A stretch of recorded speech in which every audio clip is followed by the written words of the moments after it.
The New York State Office of Addiction Services and Support, or OASAS, provides this podcast as a public service. Thoughts and opinions expressed do not necessarily represent or reflect those of the agency or state. This is Addiction, the Next Step.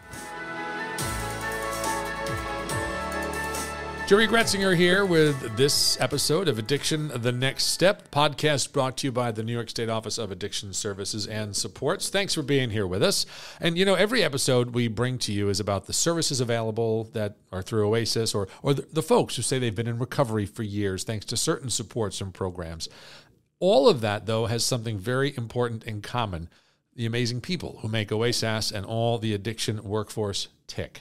Our guest today is just one of those terrific people, one true veteran of more than 2 decades, Arlene Arzadon. She's dedicated her career to helping those struggling with addiction at OASAS. That's over 20 years of experience, so many lives touched. She's currently a nurse for us at the Bronx Addiction Treatment Center. And Arlene, thank you so much for joining us on the podcast today. Thank you for having me. Hey, and so I want to start, first of all, I think maybe there's a lot of people who will be out there listening and saying, okay, she's a nurse at an addiction treatment center. What does a nurse at an addiction treatment center do? So let's start there. All right. Well, I guess I want to talk about how I start my day before I even step into the facility. So it's different because I wake up with a sense of gratitude. And I bring that same sense of purpose, to when I come in the facility. And when I do, to me, it makes a difference. You bring that energy into the facility. Mm-hmm. And then once I step in, that's when it's never a dull moment. Right. So, yeah. so walk people through a typical day. It's like your day starts, a typical thing, we would, so for nurses, we prioritize the patient's stability, mm-hmm. medical, psychiatric stabilization. We do a lot of medication. We do a lot of patient teaching throughout because our purpose is to change a lifestyle. That's what recovery means to us. Yep. Yeah.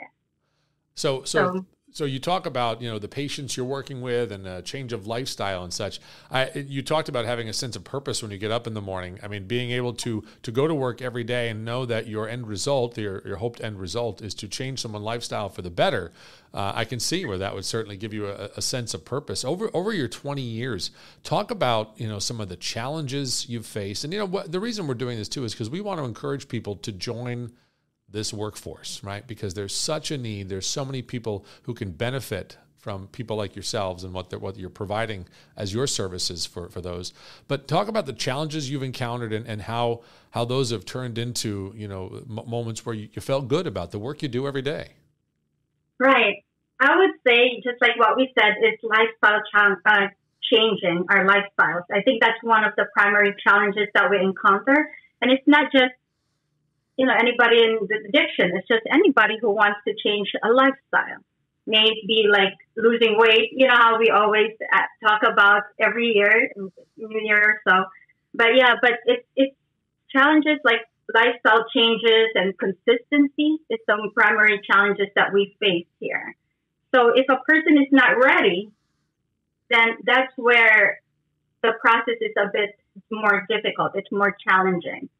So we are very skilled. We have a really good team, and they're very skilled in helping someone to move from, just contemplating into putting things into action. So that would be one of the challenges that we face here. Yeah. And so over the years, do you have a particular experience that you had or someone that you worked with where it was a little difficult at first, but, through your perseverance, through their investment in the process, the outcome was just exactly what you had hoped it would be? Oh, yes. We have many, actually. We have a lot of patients that's really rewarding to us because a lot of our patients also come back and, talk about, we have an alumni or so. But, yeah, I could remember one particular person, and this person wasn't really ready. And but the person was he ended up in treatment through court system. So, but was able to see what we're offering, a different lifestyle, what services we offer, the kind of thing. So the person actually left against clinical advice, but then came back and remembered that we have a place that's safe for the person to get treatment. And by that time, the person was ready. We just got an email, and he's doing very well right now, doing peer support, going back to school, and giving back to the community. And that's just perfect. Yeah, but we have a lot of different stories. And we have, like I said earlier, alumni. They come back, they give back to our community. Mm-hmm. They dedicate their time and effort to us. Yeah, and that's terrific. That's certainly the kind of results you want to hear about. Amazing. talk to us too. We talked about how you've been doing this for 20 years, and thank you and congratulations on that. That's a great career milestone to be at. But so, what was your background that brought you to being a nurse with OASAS at the Bronx ATC? Okay. I think in general, just becoming a nurse. Well, I came from a long line of family who work in health field, and that's why I've always been passionate to helping other people. I hear it in my family. So growing up, but then why specifically addiction? Why specifically psychiatry? Mental health. Well, I came from I migrated here. I came from a third world country, and I've experienced and I've observed firsthand the struggles of people who have addiction, because it's in an impoverished community, and domestic violence, gambling, child abuse. So it's always been my lifelong pursuit and passion to empower, educate everybody, and I feel like that's what I would consider the truest definition of making a difference in someone's life. And so that was my background. Interesting. You were just talking about the different types of people that you help out, and the different things that they're working through. And you talked about problem gambling. There's obviously substance use disorder. So, when people hear about a nurse who works at an addiction treatment center, the immediate assumption might be it's people who are trying to figure their way through substance use disorder, but it goes beyond that, as you mentioned, problem gambling also. Absolutely, it's behavior. It's not just I'm addicted to a certain substance. Mm-hmm. It's a behavior. It's an addiction behavior. Yeah. It could be a workaholic, or it could be a shopaholic, or so yeah. It's a wide array when it comes to addiction. Yeah. And so, what do you? We talked too about how many challenges there are to people going out and seeking or receiving treatment, right? And I know you're aware of this as much as we are, and hopefully that we're raising the awareness in the communities. Is that a lack of understanding sometimes as to the services that are being provided, or the impact of those services can be integral to whether or not someone seeks services and can benefit from them. You experience that as well, right? Absolutely, yes. I would say I would put out the word stigma, wherein a lot of people, I think there's a misconception of what addiction is, or what addiction treatment is. So that sometimes hinders people from coming to treatment. That also hinders the support that we get from community or so. Family and stuff, yeah. Talk about that. Hinders the support you get from communities. Right. Because if it's not well supported by the community, that's there's a stigma, there's a negative connotation to you're going for mental health, or you're going for addiction treatment, and and if the community doesn't support it, then the person would feel maybe guilt or shame, or so that would hinder the person from coming to treatment. Yeah. And, I know that's something that we see around the state. I know you work in the Bronx, in the Bronx ATC, but around the state, we see that same sort of, struggle to get this kind of support that sometimes these locations really need and deserve and should be getting because of the work that's happening within those walls, right? These are people who are saying, hey, you know what, I want to get some assistance. I want to seek treatment to come on the other side of this and make a change. And it's unfortunate when we do see, communities not quite understand that and have concern or, whatever it might be. But again, that's one of the reasons we do this, right? We're talking about it because we want to increase understanding. So, when you have someone come to you and say, hey, I'm worried about having you here. I'm worried about, saying that I support this. How do you respond to them as a nurse who's done this for 20 years, knowing the work that goes on? What do you say to them? Well, I think that I could really start assessing what's the worry?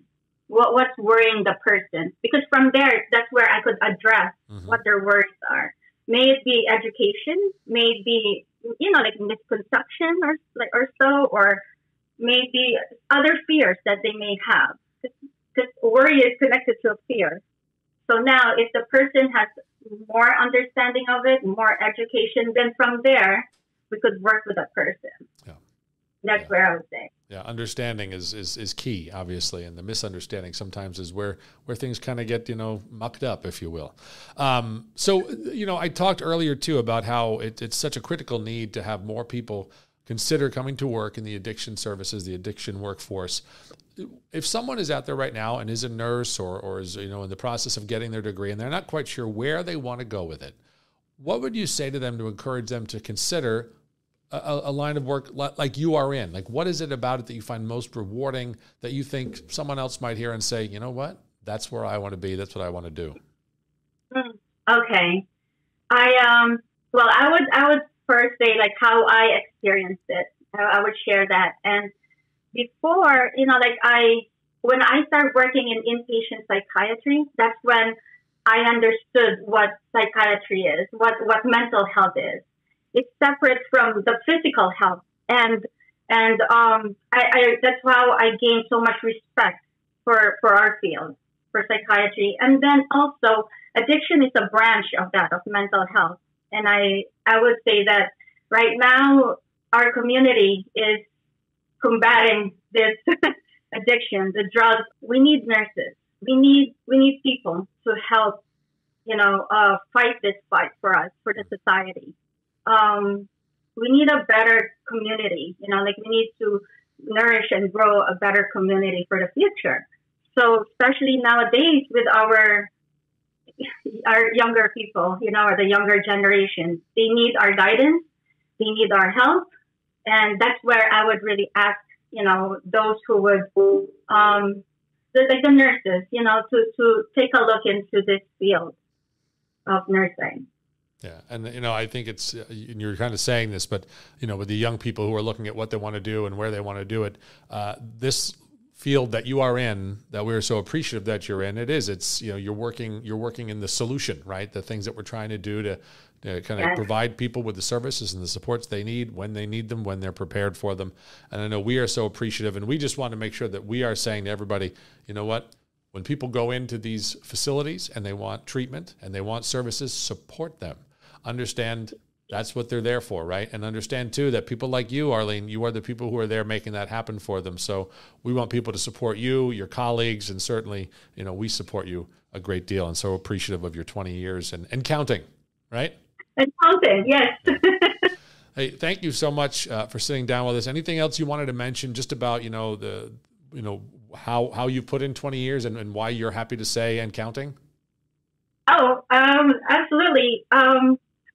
I feel rewarded with this, with what I do, and I'm really grateful that I have this opportunity to do so here at OASAS, at Bronx ATC specifically. Yeah, and I'm really grateful for that, and I'm grateful for podcasts and what you do as well, so we could reach out to our community. We use the social media. And I would love to support that as well. Yeah, well, we're very glad that you sat down and talked with us about this today. And yeah, you know what?